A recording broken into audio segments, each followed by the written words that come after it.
Welcome back to our campaign with ChatGPT-4 as the Dungeon Master. This is part 1 of our second session. If you haven't seen the other 2 episodes prior to this one, you want to go watch those ones because they're very exciting. We just got out of an amazing battle where ChatGPT did awesome as the DM, so go watch those first. But if you don't feel like going back and watching all those just yet, which I highly recommend, those videos are amazing, let's get a quick recap from ChatGPT of our campaign so far. Take it away. Here's a quick summary of everything that's happened so far. Your party arrived in the coastal village of Wormwatch, which has been plagued by disappearances and eerie phenomena connected to the sea. The villagers have been living in fear, with many fishermen and townsfolk vanishing mysteriously. Your party first visited the tavern, the Kraken's Mug, where you encountered a hooded stranger named Iken. He warned you about dark forces from the sea and directed you to seek out the village priest, Dornall, at the chapel near the cliffs. At the chapel, you found Dornall, the village priest, in a disturbed and semi-transformed state, muttering incoherently about voices from the sea and something ancient rising from beneath the waves. You also fought 2 aquatic, humanoid creatures that emerged from the shadows. After defeating them, Dornall revealed that something larger and more sinister was at work, tied to the sea caves beneath the cliffs. Vertigar forced the priest to accompany the party back to the tavern. Once there, Garen rallied the villagers with a stirring speech, convincing a few brave souls to assist the party. Thomas, a young fisherman, offered to guide you to the caves, while Jorek, a grizzled fighter, and Mira, an archer, volunteered to join the fight. Before setting out, Benadryl used her tinkering skills to build a music box. She placed it in one of the fishermen's boats and sent it toward the cliffs to test the waters near the sea caves. As the boat approached the caves, it was suddenly and unnaturally pulled beneath the surface, disappearing into the darkness. Whatever lurks beneath the waves clearly doesn't intend to let anything pass freely. What does the party want to do next? Before we set over to the cliffs, we want to fortify the town and organize the people so that no more people get lost. We want to have the weaklings in shelter and have anyone that can help, have a perimeter around to prevent people from wandering off and disappearing. Great idea. Your party's plan to fortify the town and organize the people will help protect them from further danger while you investigate the sea caves. Setting up defenses and giving clear orders should keep things safer for the villagers. Let's make this more interactive by rolling some checks to see how effectively you manage to organize the town's defense. 1. Charisma, persuasion, or charisma, intimidation, to rally the villagers, get them to follow your orders, and calm their fears. 2. Intelligence, investigation, or wisdom, insight, find the best places for sheltering the weak and setting up a secure perimeter. 3. Strength, athletics, or dexterity, acrobatics, for any physical tasks like reinforcing buildings or setting up barricades quickly. Feel free to roll for these checks for any party members who would be leading the effort, and let me know the result. Persuasion is +4. I have +5 to athletics, so I can build the wall. I have +5 stealth. I'll just hide in the corner and watch. The party working together has Katrin, who rolls a 18 for wisdom to try to figure out the best strategy for the wall building. Garen rolls a total of 15 of persuasion in attempt to get the town people to contribute and listen up. Vertigar and Benadryl roll an 8 and a 15 in order to for athletics and acrobatics to fortify the barricade. Here's how the party's efforts play out based on the rolls. Katrin's strategic thinking shines through as she quickly identifies the most defensible parts of the town. She recommends fortifying the central area around the tavern with its sturdy stone walls and points out key choke points where barricades can be set up. She also suggests placing the weakest townsfolk in the back rooms of the tavern or the chapel, which offers solid shelter. Garen's speech is effective, rallying the townsfolk to action. Though fear still lingers in their eyes, the villagers trust his leadership. They begin to work together, following Garen's instructions and organizing themselves efficiently. The townsfolk contribute by bringing supplies, tools, and extra hands to help fortify the area. Vertigar, though usually strong and capable, struggles a bit with the more delicate tasks of building and fortifying the barricades. He's drunk. His brute strength doesn't quite mesh with the precision needed for reinforcing the structures. However, Benadryl's nimble hands and quick thinking compensate, and she deftly helps secure weaker points in the barricades, making sure they hold firm. Together, they managed to set up a decent perimeter, though it's clear Benadryl's agility kept things from falling apart. The town is now fortified as best as possible given the circumstances. The weakest villagers are sheltered in safer areas, and the perimeter is watched by those capable of standing guard. The party can now focus on their next move with the knowledge that the village is as protected as it can be. What would the party like to do next? We want to browse through the supplies that the villagers brought us to see if there's anything helpful for our mission. As the villagers gather supplies for the party, you take a moment to browse through what they've offered. The supplies include both practical items and a few unexpected tools that might come in handy for your mission to the sea caves. Here's a quick overview of what you find. 1. Lanterns and torches, enough to light your way through the dark caves. 2. 50 feet of rope, sturdy and well maintained, useful for climbing or navigating tricky terrain. 3. Fishing hooks and nets. While these are basic tools, the nets could be repurposed to set traps or catch smaller creatures, and the hooks could be used for makeshift weapons or tools. 4. Healing herbs, a small pouch of basic herbs used by the village healer. While not as potent as potions, these can be applied to wounds to stabilize someone or provide minor healing during rest. 5. Wooden stakes and hammers, meant for fortifying the barricades, but could also be used to set up defensive traps around the sea caves or for simple melee combat. 6. A bag of salt, normally used for preserving fish, but it could be useful for some arcane rituals or to protect against magical creatures. 7. Basic provisions, enough food and water for a few days, mostly dried fish and bread.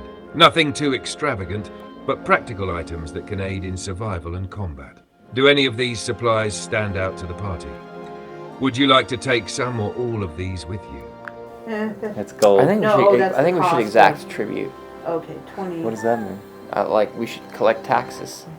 We should see what these villagers will render for the salvation of their that's the village. cost. Maybe we figure out what's plaguing them and then tell them that they have to pay, kind of pay to the gods by giving offerings and leaving them at the front of the cave. And Are you the good guy? And we'll just gather that. Think about over time. We could either get a little tax dollar off of them while we are there, or we could have a constant income. Trick these people into thinking that they have to. Aren't you offer it up supposed to be the good guy? What's Hold your on, role tribute to here? the gods. Tribute You to are a Vertigar. dragonborn paladin who's sworn to be Okay, the good okay. guy. He's from the north. He He's has an going the excuse. barbarian The way. barbarian's influence, and we need to move his seat. We need to switch. Yeah, you get over there. I got off topic. What were we saying? There's a lot of stuff. We don't really need any of it. We take the nets, we leave the rest of the tavern. Vertigar will bring the 3 nets with him in case they're needed. Vertigar gathers up the I need 3 more fishing water. nets, slinging them over his shoulder, ready to put them to use if the need arises. With the supplies gathered and the town fortified, the party is now prepared to head toward the cliffs and confront whatever lurks in the sea caves. Is the party ready to set out for the sea caves, or is there anything else you'd like to do before departing? We never did look into the lighthouse. Should we? Or should we go for the... I think we should go for the sea caves. The lighthouse almost seems to be substituted with the priest. I think It because did, we didn't yeah. follow that thread, it was kind of like, okay, here's another one. You got to find out something somehow. Yeah. Yeah. I think it mean, would there's be a lot we useful. could do. There's a lot we could do depending on how much we want to test his storytelling abilities. Like, we could go Yeah. back to the Yeah. temple and say, all right, we're going to drag these weird sea creatures out here and figure out what they are. Like, were they just monsters, or were they people that were transformed? Or we could just, try and figure out if the villagers are transforming. Like, the monsters that we encounter down there, are they transformed villagers, or are they monsters? Can we heal them? Like, we were going in rather blind, but we could But just they're go in dead. and cleave. They're dead, Jim. They're dead? We killed him. Well, we killed 2, but the whole town's disappeared, so maybe there's a bunch of them down in the cave. And they're probably in the water. Vertigar. What do you want? What do you want, more viewers? storytelling or more steel? Yeah. Slashing. Do you want to Stories see or what steel. ChatGPT is capable of in a storytelling sense, or do we want more combat and action? Or, I mean, we could talk to the priest, too, and say, you gonna be okay, buddy, or are you gonna transform in the inn and kill everybody while we're gone? That's true, Yeah, yeah. So we what should are tie the him up or voices something. saying Nets. to you? Leave one Yeah. net. We're going to leave one net for the Well, villagers. we left them the rope, so they could tie him Okay. up. Mm. But what if he transforms? What if he's not safe and he kills everybody? We could tie him up, although it might scare the rest of the town people. At least put him in jail, you know. Can we just check on him and see if he's stabilized? Like, Yeah. who has medicine? Can somebody just look at him and be like, okay, I this is think I not have good? medicine. Katrin decides to check on the priest to make sure that he's not transforming into some unearthly creature. I've rolled 18 in medicine. With a roll of 18 on medicine, Katrin carefully examines the priest, Dornal. Though he still appears weakened and shaken, his condition seems to have stabilized for the moment. The telltale signs of his earlier transformation, his pale, slick skin and sunken eyes, are still present, but they don't seem to be worsening at the moment. Katrin notices that his pulse is irregular and his breathing shallow, but it's clear that whatever affliction is plaguing him hasn't fully taken hold. There's still time to act before he succumbs further to whatever dark magic is affecting him. Dornal mutters softly, still haunted by the voices in his head, but he is not actively transforming at the moment. The priest seems stable for now, though the signs of his affliction remain. What would Katrin or the rest of the party like to do next? Can you heal him? Me? Yeah, you could lay your hands on him and see if it heals his Sprinkle some affliction. salt on him. We could also use him to figure out what's going on. Figure out what that transformation is like. Figure out what we could bind him up, observe him. Poke him with a stick until he transforms. Garen would like to attempt to use lay on hands, using all 5 of his slots to see if we can cure whatever it is that's plaguing this priest. Garen steps forward, his hands glowing faintly with divine energy as he invokes lay on hands to try to heal Dornal's affliction. Kind of weird, I don't know. He places his hands on the priest, channeling all 5 points of his healing energy into Dornal in an attempt to cure the disease or poison that might be plaguing him. As the divine energy flows into the priest, you see a visible change. His breathing steadies, and the unnatural pallor of his skin fades slightly. His trembling lessens, and the haunted look in his eyes softens. While the transformation hasn't fully reversed, the affliction seems to have been temporarily held at bay. The immediate danger of his transformation has been neutralized, and Dornal seems more lucid, though still weak. Dornal looks up at Garen, his voice steadier than before. Thank you. I can feel the curse weakening, but it's still there. Whatever power lies beneath the sea, it's still calling. Garen's lay on hands has given Dornal some relief and clarity, though the root of his affliction remains tied to the greater force threatening the village. What does the party want to do next? Garen, having just healed the priest, asks if he has a better understanding of what is going on, what this curse is doing now that he feels better. Garen, having just healed the priest, asks, now that you've been relieved of some of the curse's burden, do you have a better understanding of what's going on? What exactly is this curse doing to you? Dornal, now more coherent after the healing, takes a deep breath and nods slowly. Yes, the fog in my mind has lifted a little, he begins. This curse, it's not like a disease or poison that spreads through the body. It's something older, darker. The voices, they come from beneath the sea. They've been calling to me, to all of us, pulling us toward the water. He rubs his forehead, still trembling slightly. At first, it's just whispers in your dreams, but then it gets louder. It burrows into your thoughts, drowning out everything else. Those who succumb fully, they're transformed.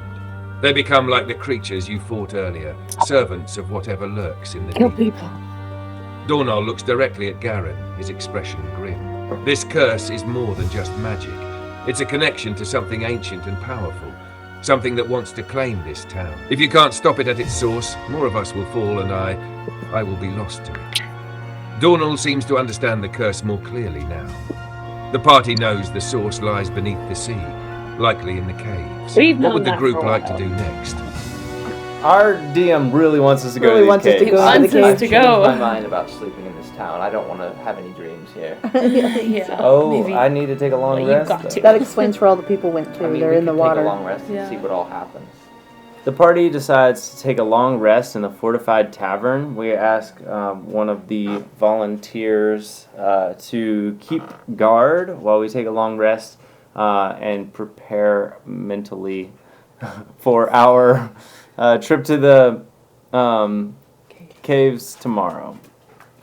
I'm tired. I need a long rest. The party retreats to the fortified tavern, settling down to rest and recover after the day's events. One of the volunteers, Jorek, the grizzled fighter, agrees to stand watch while the group takes a long rest. The tavern, now a bastion of safety in the otherwise desolate village, provides a quiet space where you can recover your strength. During the rest, you have time to patch up wounds, prepare your spells if applicable, and regain your abilities. Is it the The eerie quiet of the village persists, but for the moment, you are safe within the tavern walls. After your long rest, the party is fully restored. Hit points are back to full. Any spell slots, abilities, or rages used are replenished. You are now refreshed and ready for the journey ahead. The path to the sea caves awaits, and the villagers are counting on you to face whatever ancient evil lies beneath the waves. What would the party like to do next as they prepare for the caves? What do y'all want to do? Go to the caves. On to the caves. Right? We could have somebody scout ahead to make sure there's no ambush waiting. We Type have the things, other but- two people with us. We can send them ahead. The Expendables. Yes, the red coats. I think we should send somebody with some stealth and survival ability. That's not me. No stealth. Stealth, +5. So Katrin will scout on ahead of the rest of the group to make sure there's no ambushes or traps, and to see if there's an alternate way to get into the caves rather than rappelling or going into the water, which is obviously dangerous. Thank you to the Benadryl musical box. Katrin, ever the careful ranger, sets out ahead of the party to scout the cliffs and caves. She moves quietly, her elven senses alert for any signs of danger, traps, or alternate routes. The cliffside is rugged, and the sound of the waves crashing below echoes ominously as she makes her way toward the sea caves. Please roll a stealth check to see how well Katrin remains hidden as she scouts, and then a perception or investigation check, whichever you prefer, to see what she discovers along the way. Let me know the results.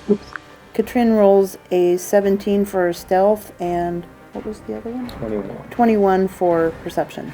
With a 17 for stealth, Katrin moves silently along the cliffside, her footsteps light and her presence unnoticed by any potential threats. She blends effortlessly into the shadows cast by the rocky terrain, avoiding detection as she scouts ahead. Her keen elven senses, heightened by a 21 in perception, allow her to take in every detail of the environment.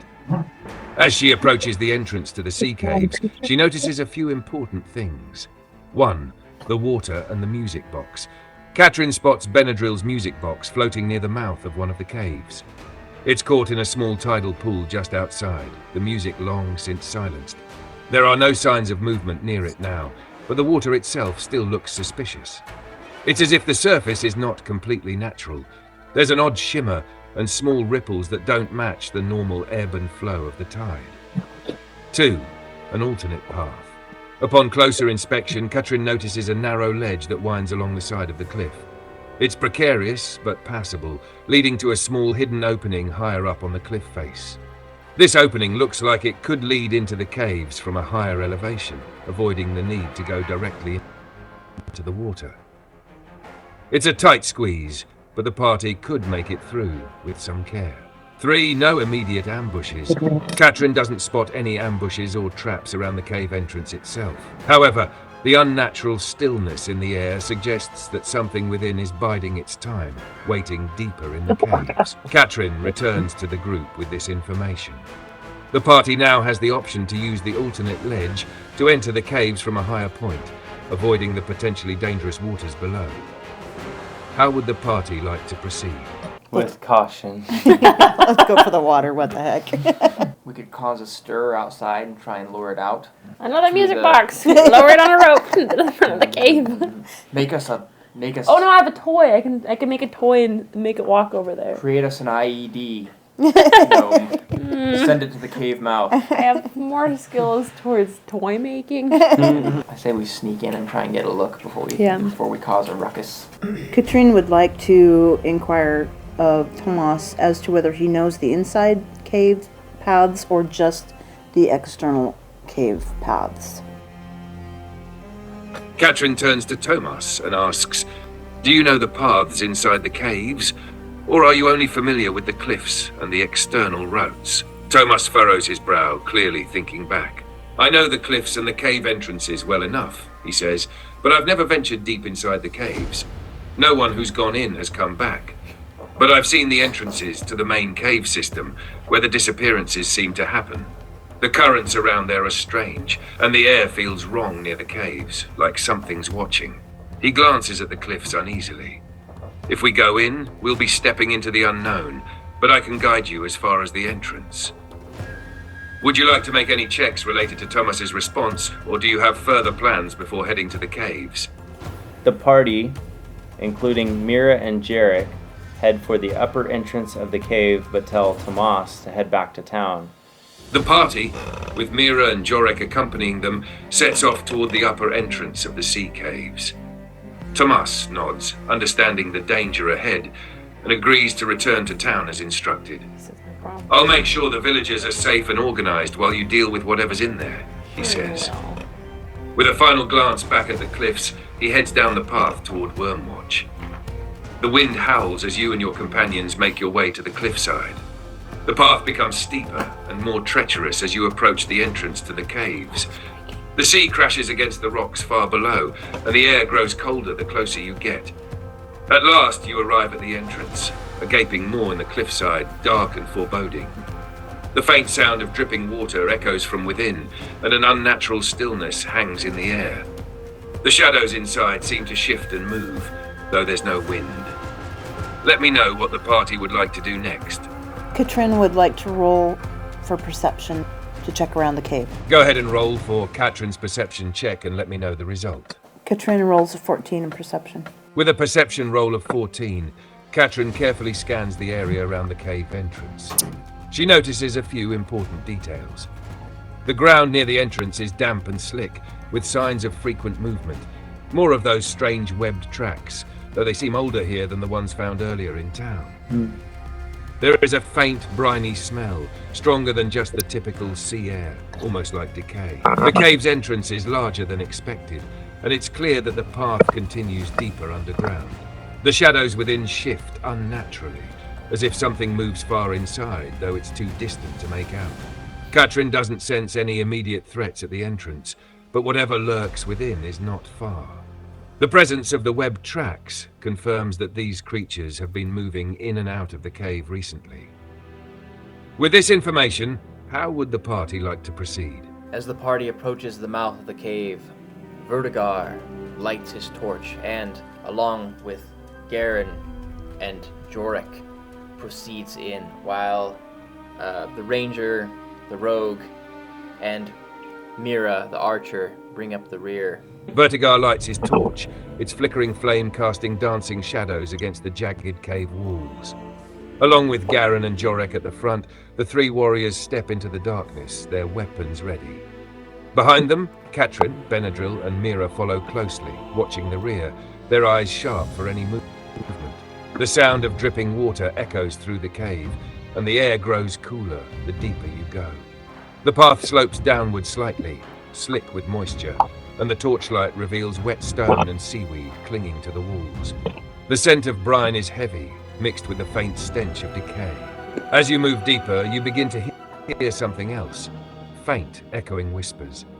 It's hard to tell whether they're real or a trick of the cave, but they seem to come from deeper within.